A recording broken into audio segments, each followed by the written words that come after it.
بسم اللہ الرحمن الرحیم الحمد للہ رب العالمین والصلاة والسلام علی رسولہ الکریم اما بعد۔ اللہ تبارک و تعالی پر حمد و ثنا اور اس کے نبی کریم صلی اللہ علیہ وسلم پر بے شمار بے حد بے عدد درود السلام کے بعد، محترم ناظرین، قصص القرآن کے اس سلسلہ وار پروگرام میں اور آج کی نشست میں آپ تمام حضرات کا استقبال ہے۔ السلام علیکم ورحمۃ اللہ وبرکاتہ۔ ناظرین کرام، ہماری گفتگو گزشتہ نشست میں غزوہ تبوک سے متعلق ہو رہی تھی اور بات پہنچی تھی اس نقطے پر کہ رسول اللہ صلی اللہ علیہ وسلم کے ساتھ غزوہ تبوک میں شرکت کرنے سے ایک تعداد پیچھے رہ گئی تھی۔ لوگوں کی ایک تعداد نے آپ صلی اللہ علیہ وسلم کے ساتھ اس غزوے میں شرکت نہیں کی، اور یہ حضرات جو غزوے میں شرکت سے پیچھے رہ گئے تھے، ان کی 3 قسمیں ہیں۔ پہلی قسم، جن کے ساتھ کچھ مجبوریاں تھیں، معقول عذر تھا، ایسا عذر کہ جس کے بنا پر غزوے میں شرکت سے پیچھے رہا جا سکتا ہے، شریعت نے اجازت دی ہے۔ دوسرے قسم کے لوگ ایسے تھے جنہوں نے بغیر کسی عذر کے بلکہ لاپرواہی یا سستی کی بنا پر تکاسلاً پیچھے رہ گئے تھے۔ اور تیسری قسم وہ لوگ جو آپ صلی اللہ علیہ وسلم کے ساتھ اس غزوہ تبوک میں شرکت کرنے سے جو پیچھے رہ گئے تھے، کیونکہ ان کے اندر نفاق پایا گیا، یعنی منافقین کی جو جماعت تھی وہ بھی آپ صلی اللہ علیہ وسلم کے ساتھ اس غزوے میں شرکت کرنے سے پیچھے رہ گئے تھے۔ وہ حضرات جن کا شمار پہلی قسم میں ہوتا ہے، اور پہلی قسم سے مراد وہ لوگ جو کہ معقول عذر اور کسی معقول مجبوری کی بنا پر آپ صلی اللہ علیہ وسلم کے ساتھ غزوہ تبوک میں شرکت کرنے سے پیچھے رہ گئے تھے۔ بعض بیمار تھے، عمر دراز تھے، یا ان کے پاس کوئی ایسا سامان نہیں، سواری نہیں کہ جس پر سوار ہو کر جن کے ذریعے غزوے کی تیاری کر کے آپ کے ساتھ شرکت ہو جائے، یہ بھی پیچھے رہ گئے تھے۔ یہ اگرچہ نیت ان کی تھی، ان کے اندر جذبہ تھا، ان کے اندر حوصلہ تھا اور پوری خواہش تھی، پورا ارادہ تھا شرکت کرنے کا، لیکن عدم استطاعت کی بنا پر یہ جو پیچھے رہ گئے، اللہ تبارک و تعالی نے ان کے بارے میں یہ فیصلہ کیا کہ ان کو ان کا پورا نیت کا اجر ثواب وہی دیا جائے گا جو غزوے میں شرکت کا اجر ثواب دیا جاتا ہے۔ رسول اللہ صلی اللہ علیہ وسلم نے غزوہ تبوک کے موقع پر صحابہ کرام سے کہا تھا کہ تمہارے بعض ساتھی ایسے ہیں جو اگرچہ مدینہ ہی میں ہیں اور ہمارے ساتھ نہیں آئے ہیں، اللہ تبارک و تعالی ان کو پورا وہی اجر ثواب دے گا جو تمہیں غزوے میں شرکت کا دیتا ہے اور جو تمہیں غزوے میں خرچ کرنے کا دیتا ہے، اور جو اجر ثواب اللہ تبارک و تعالی تمہیں راستوں میں جو وادیاں پڑتی ہیں ان کو پار کرنے پر دیتا ہے، اللہ تبارک و تعالی وہ تمام اجر ثواب جو تمہیں دے رہا ہے، وہی اجر ثواب اللہ تبارک و تعالی تمہارے ایسے بعض ساتھیوں کو دے گا جو مدینہ ہی میں رہ گئے اور ہمارے ساتھ انہوں نے کیا ہے، غزوے میں شرکت نہیں کی۔ صحابہ کرام کو تعجب ہوا اور کہا کہ یا رسول اللہ کیف یکونون معنا وہم بالمدینہ، اے اللہ کے رسول، وہ مدینہ میں موجود ہیں، اس کے باوجود ان کو وہی اجر ثواب، وہی نیکیاں، وہی درجات حاصل ہوں گے جو ہمیں غزوے میں شرکت کی بنا پر حاصل ہو رہی ہے، یہ کیسے ہو سکتا ہے؟ آپ صلی اللہ علیہ وسلم فرمایا حبسہم العذر، ان کو جس چیز نے غزوے میں شرکت کرنے سے، تمہارے ساتھ اس غزوے میں شرکت کرنے سے پیچھے رکھا، وہ عذر تھا، یعنی ان کی اپنی ایسی مجبوریاں تھیں کہ جس مجبوریوں کی بنا پر وہ شرکت نہیں کر سکے، حالانکہ ان کے اندر پورا حوصلہ، پورا پورا جذبہ اور پوری پوری نیت اور ارادہ تھا ان کا کیا ہے، شرکت کرنے کا۔ تو نیت پر اللہ تبارک و تعالی نے انہیں اجر و ثواب سے محروم نہیں رکھا، بلکہ اللہ تبارک و تعالی نے نیت، حوصلہ، ارادہ جو تھا اس کا پورا پورا اجر و ثواب اللہ تبارک و تعالی نے انہیں دیا، جیسے کہ رسول اللہ صلی اللہ علیہ وسلم نے بیان کیا۔ یہ پہلی قسم تھی لوگوں کی۔ ایک دوسری قسم جو غزوہ تبوک میں شرکت کرنے سے پیچھے رہ گئے، یہ وہ لوگ جو کہ ایمان والے تھے، ان کے ایمان کی کمی میں کوئی شک و شبہ نہیں، ان کے ایمان کی کمی کی کوئی گنجائش نہیں، بلکہ کامل اور مکمل ایمان والے تھے، اللہ اس کے رسول سے محبت کرنے والے، اللہ اس کے رسول سے اطاعت کرنے والے، لیکن لاپرواہی سمجھیے یا کوئی سستی سمجھیے یا ان کے اندر کسل پائے گا، تکاسلاً یہ پیچھے رہ گئے۔ نفاق نہیں تھا نعوذ باللہ، بلکہ صحابہ کرام کی ایک جماعت ایسی تھی، کچھ افراد ایسے تھے جن کے ساتھ کوئی خاص ایسی مجبوری، ایسا عذر نہیں کہ جنگ میں شرکت نہیں کر سکتے تھے، اس کے باوجود وہ پیچھے رہ گئے تھے۔ ان کی اپنی اپنی ایک سوچ اور ان کی اپنی ایک مجبوری تھی، جو کہ کوئی معقول عذر ایسا نہیں تھا کہ جس کے بنا پر غزوے میں شرکت کرنے سے پیچھے رہا جا سکتا ہو۔ اللہ تبارک و تعالی نے ان کے بارے میں قرآن مجید میں فرمایا، وَآخَرُونَ اعْتَرَفُوا بِذُنُوبِهِمْ خَلَطُوا عَمَلًا صَالِحًا وَآخَرَ سَيِّئًا عَسَى اللَّهُ أَن يَتُوبَ عَلَيْهِمْ عَسَى اللَّهُ أَن يَتُوبَ عَلَيْهِمْ إِنَّ اللَّهَ غَفُورٌ رَحِيمٌ۔ آپ صلی اللہ علیہ وسلم کو اللہ تبارک و تعالی نے بتایا وَآخَرُونَ اعْتَرَفُوا بِذُنُوبِهِمْ، اور کچھ ایسے تھے جنہوں نے غزوہ تبوک میں شرکت نہیں کیا، اعترفوا بذنوبہم، لیکن انہوں نے اپنی غلطی کا اعتراف کیا۔ ان سے غلطی، ان سے چوک کیا ہوئی کہ انہوں نے بغیر کسی معقول عذر کے غزوے میں شرکت کرنے سے پیچھے رہ گئے تھے۔ اعترفوا بذنوبہم، لیکن جب ان کو احساس ہوا اپنی غلطی کا، تو انہوں نے اپنی غلطی اور اپنی چوک کو تسلیم کیا اور اس کا اعتراف کیا۔ اور یہ ایسے لوگ ہیں کہ خلطوا عملا صالحا وآخر سیئا، انہوں نے اپنی نیکیوں کو اور بد عملی کو، ان دونوں کو کیا ہے، آپس میں ملا لیا۔ یعنی یہ نیکیاں بہت کرتے ہیں اخلاص کے ساتھ، لیکن کچھ غلط اعمال اور کچھ نافرمانیاں بھی کیا ہے، اس کا بھی ارتکاب کرتے ہیں۔ دونوں قسم کے اعمال ان کے اندر کیا ہے، پائے گئے۔ عسى اللہ ان یتوب علیہم، تو امید یہی ہے کہ اللہ تبارک و تعالی ان کے توبہ کو قبول فرمائے گا اور ان کے ساتھ درگزر کا معاملہ کرے گا۔ ان اللہ غفور رحیم، یقیناً اللہ تبارک و تعالی غفور ہے اور رحیم ہے، یعنی معاف کرنے والا ہے اور رحم ہے، درگزر کا معاملہ کرنے والا ہے۔ تو اس آیت سے یہ معلوم پڑا کہ اگر صحابہ کرام میں سے کچھ ایسے لوگ غزوہ تبوک میں شرکت کرنے سے پیچھے رہ گئے، جو کہ کوئی معقول عذر نہیں تھا، اللہ تبارک و تعالیٰ کا وعدہ ان کے ساتھ ہوا کہ اللہ ان کو معاف کرے گا، اور یہ معافی اس لیے کیونکہ اعترفوا بذنوبہم، انہوں نے اپنی غلطی کا اعتراف کیا، اپنی غلطی کا احساس کیا،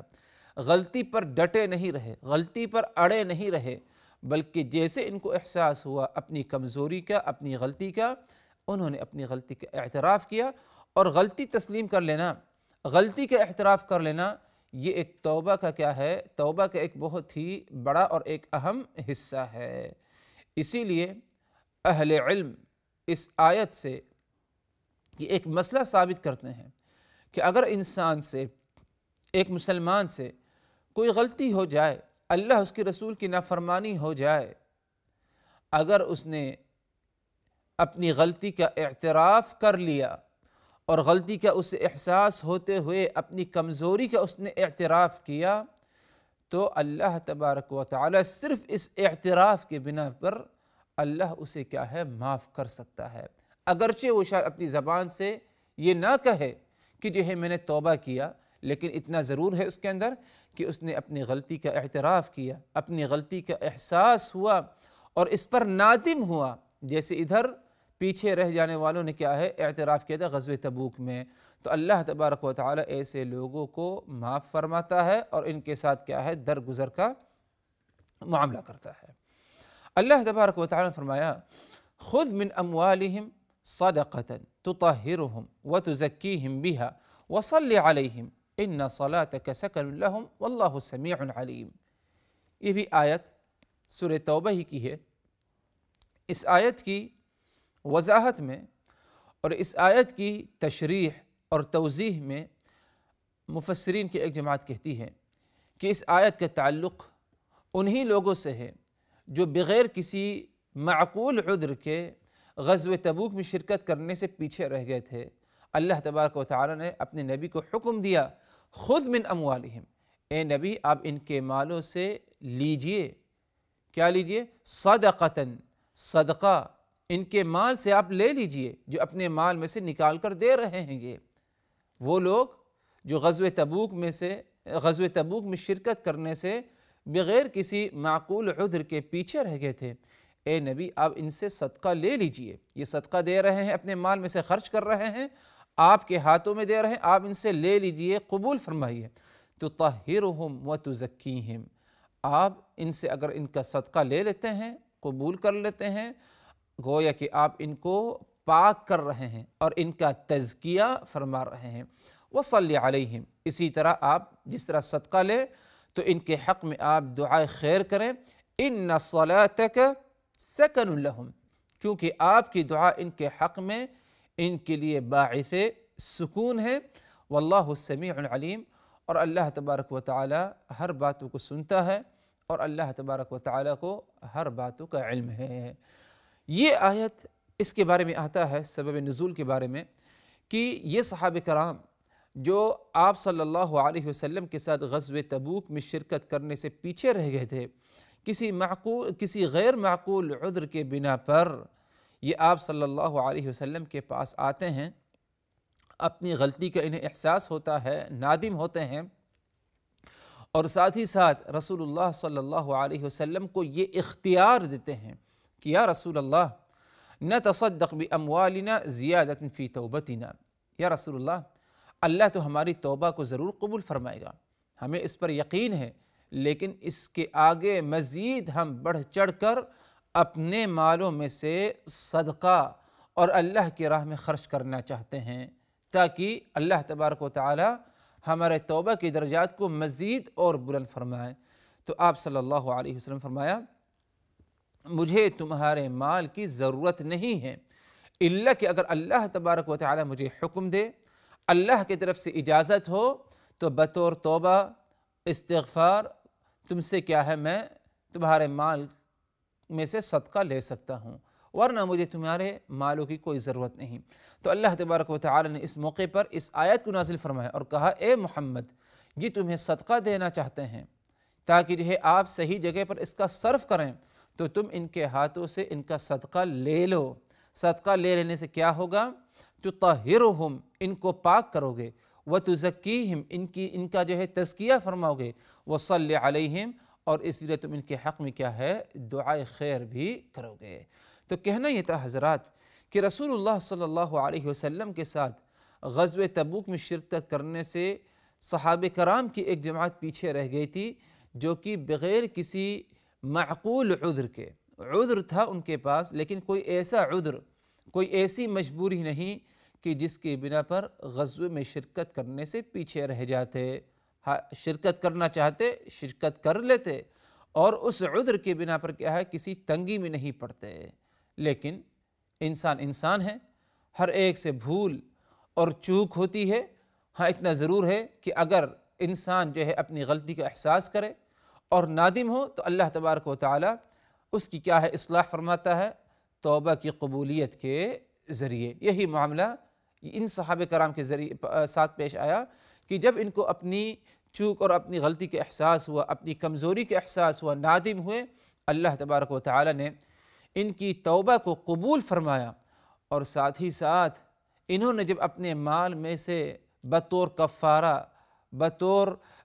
گناہ کی معافی کے لیے انہوں نے صدقہ کرنا چاہا، آپ صلی اللہ علیہ وسلم نے ان کے مالوں کو لینے سے اپنے آپ کو روکا اور انہیں دینے سے منع کیا، لیکن اللہ تبارک و تعالی نے آیت نازل فرماتے ہوئے نبی پاک صلی اللہ علیہ وسلم کو حکم دیا، خذ من اموالہم، اے نبی آپ ان کے مالوں سے لے لیجئے، کیا لیجئے؟ صدقۃ تطہرہم وتزکیہم بہا، صدقہ لے لیجئے، اس صدقہ کو قبول کریے اور اس صدقے کا صحیح جگہ جو ہے صرف کر دیجئے، محتاجین تک پہنچا دیجئے۔ صدقے کو قبولیت کے ذریعے کیا ہوگا؟ تطہرہم وتزکیہم بہا، آپ ان کو پاک کر دیں گے جو ان سے غلطی ہوئی ہے، وتزکیہم، ان کا تزکیہ ہو جائے گا، وصلی علیہم، اور اسی طرح آپ ان کے حق میں دعائے خیر کریے کہ ان کی اللہ تبارک و تعالی اصلاح فرما دے، اور ہمیشہ کیا ہے یہ اصلاحی کی کیا ہے راستے پر کیا ہے اپنے آپ کو باقی رکھیں۔ صحابہ کرام میں سے جو پیچھے رہ گئے تھے ان میں سے 3 اہم شخصیات ایسی ہیں کہ جن کا بالخصوص قرآن نے ذکر کیا ہے، قرآن میں ان کا قصہ بیان کیا ہے۔ اللہ تبارک و تعالی کا فرمان، وَعَلَى الثَّلَاثَةِ الَّذِينَ خُلِّفُوا حَتَّى إِذَا ضَاقَتْ عَلَيْهِمُ الْأَرْضُ بِمَا رَحُبَتْ وَضَاقَتْ عَلَيْهِمْ أَنفُسُهُمْ وَظَنُّوا أَن لَّا مَلْجَأَ مِنَ اللَّهِ إِلَّا إِلَيْهِ ثُمَّ تَابَ عَلَيْهِمْ لِيَتُوبُوا إِنَّ اللَّهَ هُوَ التَّوَّابُ الرَّحِيمُ۔ 3 ایسے ہیں تمہارے ساتھی الَّذِينَ خُلِّفُوا، جو پیچھے رہ گئے تھے شرکت کرنے سے غزوے میں، حَتَّى إِذَا ضَاقَتْ عَلَيْهِمُ الْأَرْضُ بِمَا رَحُبَتْ، لیکن جب زمین اپنی وسعت کے باوجود ان کے لیے تنگ ہو گئی، وَضَاقَتْ عَلَيْهِمْ أَنفُسُهُمْ، اور ان کا نفس، ان کی جان بھی تنگ ہو گئی، پریشان ہو گئے، وَظَنُّوا أَن لَّا مَلْجَأَ مِنَ اللَّهِ إِلَّا إِلَيْهِ، اور ان کا اس بات پر یقین ہو گیا کہ ہمارا کوئی نہیں مگر صرف اللہ، اللہ ہی کی طرف ہم رجوع ہوں، اللہ ہی کی طرف لوٹ کر ہم توبہ کریں۔ ثُمَّ تَابَ عَلَيْهِمْ، اللہ تبارک و تعالی نے ان کی توبہ کو قبول فرمایا، لِيَتُوبُوا، تاکہ توبہ کریں اور تم بھی کیا ہے انہیں معاف کر دو۔ إِنَّ اللَّهَ هُوَ التَّوَّابُ الرَّحِيمُ، یقیناً اللہ تبارک و تعالی کی ذات ایسی ہے جو تواب ہے، بہت ہی زیادہ توبہ قبول کرنے والی ہے، اور رحیم ہے یعنی بہت ہی زیادہ رحم کرنے والی ہے۔ یہ 3 لوگ کون ہیں اور ان کا کیا قصہ ہے، اور اللہ تبارک و تعالی نے ان کی توبہ کیسے قبول فرمائی؟ انشاءاللہ حضرات اس کی وضاحت اگلی ملاقات، اگلی نشست میں۔ آج اسی پر ہم اکتفا کرتے ہیں، اللہ تعالیٰ سے دعا کرتے ہوئے رخصت ہوتے ہیں کہ الہ امین ہم نے جو کچھ کہا سنا، ان باتوں کو اچھی طرح سمجھنے کی، یاد رکھنے کی، عمل کرنے کی، عبرت نصیحت حاصل کرنے کی ہمیں توفیق دے۔ وآخر دعوانا ان الحمد للہ رب العالمین، والسلام علیکم ورحمۃ اللہ وبرکاتہ۔ لقد كان في قصصهم عبرة لأولي الألباب ما كان حديثا يفترى ولكن تصديق الذي بين يديه وتفصيل كل شيء وهدى ورحمة لقوم